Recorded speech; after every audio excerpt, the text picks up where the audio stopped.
நவுரு என்ன பைக்குடா அது? யமஹாவா? இல்லடா. ஹோண்டாயா? இல்லடா. சுசுகியாடா? இல்லடா. அப்புறம் என்ன பைக்குடா அது?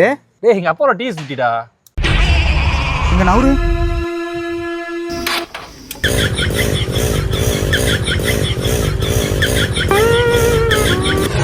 ஏன்னா நம்ம வண்டிக்கு நிஞ்சா ஹச்சுட்டு தூம்பட நல்லா இருக்கும்ல. ஏன் கேக்குறேன்னா பார்க்க ஸ்போர்ட்ஸ் மாடல்ல தெரியும்ல, அதுக்கு கேக்குறேன். அப்புறம்னே இந்த பைக் டயர் எடுத்துட்டு கார் டயர் போட்டுடலாமா? பார்க்க மாசா இருக்கும்ல.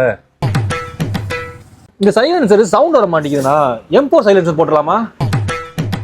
டேய் உங்க அப்பா TVS50 நல்லா தான்டா இருந்துச்சு. இல்லை வெங்கட்டு, ஷோரூம்ல தயாரிக்கிற வண்டி எல்லாத்துக்கும் கிடைக்கும். ஆனா நம்ம மாடிஃபை பண்ற வண்டி நம்மகிட்ட மட்டும் தான் இருக்கும். தம்பி எல்லா பொருளும் வாங்கிட்டு வாயா, மாட்டிக்கலாம். அடே நீங்க மாட்டதுல நானே மாட்டிக்குவேன். ஜஸ்ட் உங்கள்ட்ட ஒப்பீனியன் தான் கேட்க வந்தேன். அப்புறம் வெண்ணெய்க்கு வந்த இந்த வண்டியை நீ ஆல்டர் பண்ணதுக்கு புதுசா ஒரு லக்ஸரி பைக்கே வாங்கிக்கலாமாடா? பணம் இருக்கவே லக்ஸரி பைக் வாங்குவான். என்ன மாதிரி இல்லாதவன் இருக்க பைக்கை லக்ஸரியா மாத்துவான்டா. ப்ரோ ஒரு செல்ஃபி மட்டும் ப்ரோ. ஓ ஃபேன்ஸ் சொல்ல தாங்க முடியல. சரி வாங்க ப்ரோ. உங்க கூட இல்ல, பைக் கூட. இந்த இடம் உங்களுக்காக தான் வெயிட்டிங்கு. எங்க போகணும்னு சொல்லுங்க, நானே இறக்கி விட்டுறேன். மேடம் நீங்க போற பக்கம் தான் நானும் போறேன், வாங்க நானே இறக்கி விட்டுறேன். புல்லட்ரா?